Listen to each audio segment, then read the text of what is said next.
നമസ്കാരം. Raf talk പോഡ്കാസ്റ്റിൻ്റെ പുതിയൊരു എപ്പിസോഡിലേക്ക് അവർക്കും സ്വാഗതം. അങ്ങനെ വേൾഡ് കപ്പിൻ്റെ റൗണ്ട് ഓഫ് 16 കഴിഞ്ഞു. വളരെ കുറഞ്ഞ മത്സരങ്ങൾ മാത്രം ബാക്കി, 8 ടീമുകൾ മാത്രം ബാക്കിയാവുന്നു. ക്വാർട്ടർ ഫൈനലിലേക്ക് എത്തിയിരിക്കുന്നു. ക്വാർട്ടർ ഫൈനലിൽ കിടിലൻ മത്സരങ്ങളുണ്ട്. അപ്പോൾ ഈ മത്സരങ്ങളുടെ ഒരു സാധ്യതകൾ, ആരൊക്കെ മുന്നോട്ട് പോകാം, ഇങ്ങനെയുള്ള കാര്യങ്ങളൊക്കെ ഞങ്ങളൊന്ന് വിലയിരുത്തുകയാണ്. കൂടെ നമ്മോടൊപ്പം കളി നിരീക്ഷകൻ ഷിയാബ് സാറുണ്ട്. Welcome Shiyab sir. സൂപ്പർ ബാച്ചുകളാണ് വരുന്നത്. അതായത് France versus Morocco, Spain versus Belgium, ഇങ്ങനെയുള്ള കിടലൻ മത്സരങ്ങൾ. Norway versus England, Argentina versus Switzerland, 4 quarter final മത്സരങ്ങൾ. ആരൊക്കെ മുന്നോട്ട്, എന്തൊക്കെയാണ് സാധ്യതകൾ, അതാണ് നമ്മൾ നോക്കുന്നത്. ആദ്യം ഇപ്പം ഇന്ന് കളിയില്ല, നാളെയാണ് ഇനി കളി എന്ന് പറയുമ്പോൾ നമുക്ക് വെള്ളിയാഴ്ച പുലർച്ചെ 1:30 ഫ്രാൻസ് വേഴ്സസ് മൊറോക്കോ പോരാട്ടം. കട്ടയാവില്ലേ? ആർക്കാണ് സാധ്യത കാണുന്നത്? തീർച്ചയായിട്ടും. ഇപ്പോൾ ഈ 2026 ഫിഫ വേൾഡ് കപ്പിൽ ക്വാർട്ടർ ഫൈനലിലേക്ക് കടന്ന 8 ടീമുകളും എല്ലാവരും ക്വാർട്ടർ അർഹിച്ച ടീമുകളാണ്. ഏറ്റവും നല്ല പെർഫോമൻസിലൂടെ കടന്നു വന്ന് ക്വാർട്ടറിൽ എത്തിയവരാണ്. അപ്പോൾ ഫ്രാൻസിൻ്റെ കാര്യം പറയേണ്ടതില്ല. ഫ്രാൻസ് മൊറോക്കോ മത്സരം എന്ന് പറയുന്നത് ഒരു ഹൈലി എക്സ്പെക്റ്റഡ്, വളരെ ഹൈപ്പുള്ള ഒരു മാച്ച് തന്നെ ആയിരിക്കും തീർച്ചയായിട്ടും. അപ്പോൾ ഫ്രാൻസിനെ സംബന്ധിച്ചിടത്തോളം നിലവിലെ റെഡ് ഹോട്ട് ഫേവറേറ്റ്സ് ആയിട്ടുള്ള ടീമാണ് ഫ്രാൻസ് എന്ന് പറയുന്നത്. അപ്പോൾ കഴിഞ്ഞ മത്സരത്തിൽ പരാഗ്വായ് എന്ന് പറയുന്ന ടീമിൻ്റെ ഡേർട്ടി ഫുട്ബോളിനൊക്കെ അതിജീവിച്ചിട്ടാണ് ഫ്രാൻസ് ഈ ആക്ച്വലി എന്താ പറയുക ക്വാർട്ടർ ഫൈനലിലേക്ക് അവസാനത്തെ 8ലേക്ക് എത്തിയിട്ടുള്ളത്. അപ്പോൾ മൊറോക്കോയും അതേപോലെ കാനഡയുടെ പ്രതീക്ഷകളൊക്കെ തകർത്ത് ഏകപക്ഷീയം 3 ഗോളുകൾക്ക് മികച്ച വിജയത്തിലൂടെയാണ് വന്നിട്ടുള്ളത്.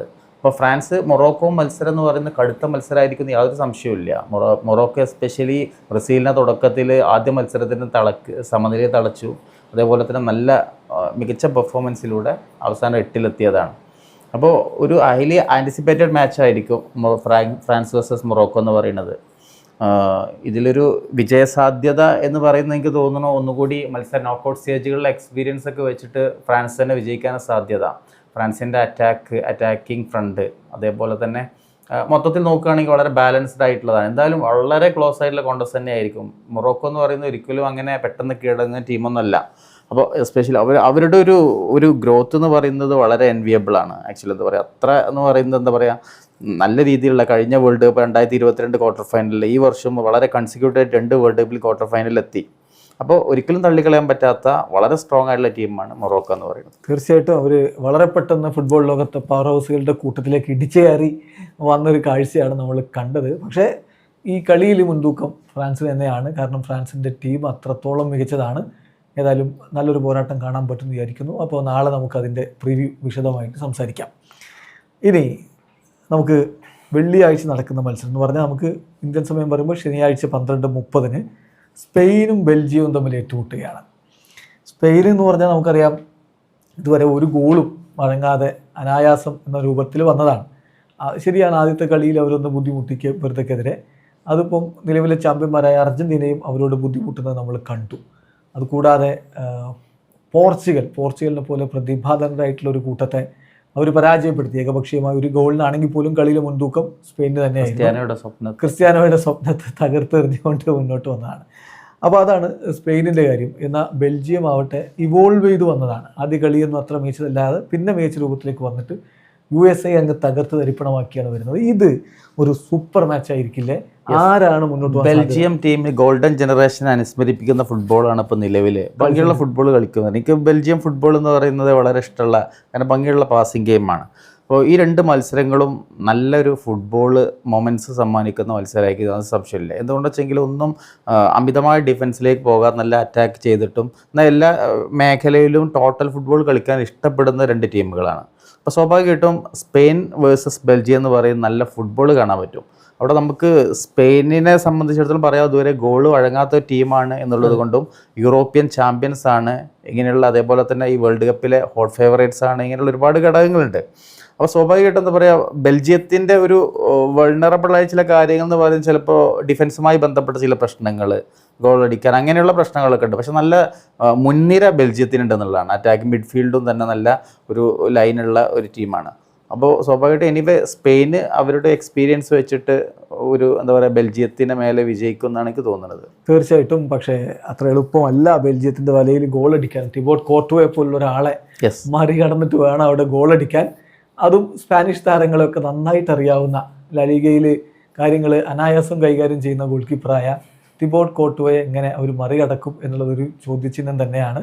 പിന്നെ ഇപ്പം ബെൽജിയം കഴിഞ്ഞ കളി ജയിക്കുമ്പോൾ അവർ സ്റ്റാർട്ട് ചെയ്യിച്ചിട്ടുണ്ടായിരുന്നില്ല KDBയെയും അതുപോലെ തന്നെ നമ്മുടെ ഡോക്കുവിനൊന്നും, എന്നിട്ടും അവർ അനായാസം വിജയിച്ച് കയറുന്ന ഒരു കാഴ്ചയും കണ്ടു. സോ നമ്മളതിൽ എന്തായാലും കൂടുതൽ സാധ്യത സ്പെയിനിനാണ് കാണുന്നതെങ്കിലും നല്ലൊരു പോരാട്ടം നമ്മൾ പ്രതീക്ഷിക്കുന്നു. അടുത്ത കളി നോർവേ വേഴ്സസ് ഇംഗ്ലണ്ട്. നോർവേയുടെ ഈ ഫെയറി ടൈൽ യാത്ര അവിടെ അവസാനിക്കൂലേ? അവസാനിക്ക് വളരെ ഇൻട്രസ്റ്റിംഗ് ആയിട്ടുള്ളൊരു സംഭവമുണ്ട്. നോർവേയുമായി ബന്ധപ്പെട്ട് നമ്മൾ പറയുകയാണെങ്കിൽ, നോർവേ എന്നുള്ളതല്ല, ജപ്പാനിനെ തോൽപ്പിച്ച ടീമുകൾ കഴിഞ്ഞ 2022, 2010, അതേപോലെ 2018, 22 ഈ ടൂർണമെൻറ്റുകളിലൊക്കെ, വേൾഡ് കപ്പുകളിലൊക്കെ ജപ്പാനെ തോൽപ്പിച്ച ടീമുകൾ ജേതാക്കളായിട്ടുണ്ടെന്നുള്ളതാണ്. വളരെ ഇൻട്രസ്റ്റിംഗ് ആ. 2002 ജപ്പാനെ തോൽപ്പിച്ചത് തുർക്കിയാണ്. ആ തുർക്കിയെ തോൽപ്പിച്ചത് പിന്നെ ബ്രസീലാണ്. ബ്രസീൽ 2002 കപ്പ് എടുത്തു എന്നുള്ളതാണ്. പിന്നെ അതേപോലെ തന്നെ 2010 അതേപോലെ തന്നെയാണ്. അന്ന് പരാഗ്വയാണ് ജപ്പാനെ തോൽപ്പിച്ചത്. ആ പരാഗ്വയെ സ്പെയിനാണ് തോൽപ്പിച്ചത്. സ്പെയിൻ 2010 കപ്പെടുത്തു. ഇനി 2018 വരികയാണെന്നുണ്ടെങ്കിലോ ഇതേപോലെ തന്നെയാണ്. ബെൽജിയമാണ് ആക്ച്വലി എന്താ പറയുക ജപ്പാനെ തോൽപ്പിച്ചത്. ആ ബെൽജിയത്തിനെ തോൽപ്പിച്ചത് 2010 ജേതാക്കളായ ഫ്രാൻസാണ്. 2022 ഇതേപോലെ തന്നെയാണ്. 2022 ഇതേപോലെ ക്രൊയേഷ്യ ജപ്പാനെ തോൽപ്പിച്ചു. ആ ക്രൊയേഷ്യയെ തോൽപ്പിച്ചത് 2022 ജേതാക്കളായിട്ടുള്ള ഫ്രാൻസ്, അർജന്റീനയാണ്. അപ്പൊ ഇങ്ങനെ ഒരു വളരെ ഇൻട്രസ്റ്റിംഗ് ആയിട്ടുള്ള സംഭവം അതിലുണ്ടെന്നുള്ള അതൊക്കെ അതുപോലെ ആവർത്തിക്കുക എന്നുള്ളത് നമുക്ക് കാത്തിരുന്ന് കാണാം. പക്ഷേ ഈ കളിയിൽ ഇപ്പം ഇംഗ്ലണ്ടിനാണോ നോർവേക്കാണോ സാധ്യത? നോർവേക്കാൾ എന്തായാലും മുൻതൂക്കം ഇംഗ്ലണ്ടിനാണ്. കളി സാധ്യത വെച്ച് നോക്കുകയാണെന്നുണ്ടെങ്കിൽ ഇംഗ്ലണ്ട് എന്താ പറയുക, ഇംഗ്ലണ്ട് തന്നെയാണ്. നമ്മളിപ്പോൾ കണ്ട ക്ലാസിക് കണ്ടില്ല, ഇപ്പം മെക്സിക്കോമായി ബന്ധപ്പെട്ട് 10 പേരിൽ ചുരുങ്ങിയിട്ടും ഒരു പോരാടി ജയിച്ചു എന്നുള്ളതാണ്. അപ്പം ഇംഗ്ലണ്ടിന് ഇപ്രാവശ്യം എന്ന് പറയുന്ന ഫയർ ഉണ്ട് കേട്ടോ. നമ്മൾ കാണുമ്പോൾ തന്നെ മനസ്സിലായി ഇംഗ്ലണ്ട് കളിക്കണം actually that is they want to achieve something എന്നുള്ള ഒരു ഇൻറ്റൻറ്റോട് കൂടിയിട്ടാണ് കളിക്കുന്നത് എന്നുള്ളതാണ്. തുടക്കത്തിലൊന്നും ഒരു പക്ഷേ നമുക്കത് വളരെ പ്രകടമായിട്ടില്ലെങ്കിലും നമ്മൾ ഈ ടൂർണമെൻറ്റ് പുരോഗമിക്കും തോറും അത് ആക്ച്വലി എന്താ പറയുക, നമ്മളിപ്പോൾ 1966 അവസാനമായിട്ട് വേൾഡ് കപ്പ് നേടിയിട്ടുള്ളത് കൂടുതലായിട്ടുള്ള പിന്നെ ഒരു ഫൈനലിൽ പോലും എത്താൻ പറ്റിയിട്ടില്ല. ഇങ്ങനത്തെ ഒരുപാട് കാര്യങ്ങളൊക്കെ ഉണ്ട്. എന്തോ അത് ആക്ച്വലി എന്താ പറയുക, അത് ഇതിൽ ഈ വേൾഡ് കപ്പ് അങ്ങനെ ഒരു സോൾവ് ചെയ്യണം എന്നുള്ളത് തോന്നുന്നുണ്ട്. ആ പ്രശ്നം ഇവിടെ അങ്ങ് തീർക്കണം എന്നൊരു വിചാരിക്കുക. തോമസ് ടൂഷലിൻ്റെ കീഴിൽ മികച്ച പ്രകടനം, ഇപ്പം ഹാരി കെയ്ൻ ആണെങ്കിലും ബെല്ലിംഗാമാണ് കഴിഞ്ഞ കളിയിൽ 2-3 മിനിറ്റിനിടയിൽ 2 ഗോളുകളൊക്കെ അടിച്ച് കയറ്റി ടീമിനെ വിജയത്തിലേക്ക് കൊണ്ടുപോകുന്നത്. ആ ഒരു ഫയർ എന്തായാലും അവർക്ക് ഇത്തവണ ഉണ്ട്. അത് പിന്നെ മറുഭാഗത്ത് ഹാലൻഡാണ് പ്രധാനമായിട്ട് നോക്കേണ്ടത്. ഹാലൻഡും ഒഡേഗാർഡും ഒക്കെ ഇംഗ്ലീഷ് ഫുട്ബോളിനെ നന്നായിട്ട് അറിയാവുന്ന ഈ താരങ്ങളെയൊക്കെ നന്നായിട്ട് നേരിട്ട് പരിചയമുള്ളവരാണ്. അതുകൊണ്ടൊരു ഫൈറ്റ് ഒരു പക്ഷേ നോർവേ കൊടുത്തേക്കും. ബ്രസീലിനെതിരെ കളിച്ച രൂപത്തിലുള്ള കളിയൊക്കെ അവർ എടുക്കുകയാണെങ്കിൽ ഒരു ഫൈറ്റ് ഉണ്ടാവും. പക്ഷേ മുൻതൂക്കം ഇംഗ്ലണ്ടിന് തന്നെയാണ്. അടുത്തതാണ് നമ്മുടെ ലോക ചാമ്പ്യന്മാരുടെ കളി. എതിരാളികൾ സ്വിറ്റ്സർലൻഡാണ്. നമുക്ക് ആ കളി ഞായറാഴ്ച രാവിലെ ഇന്ത്യൻ സമയം 6:30 അർജന്റീന അനായാസം.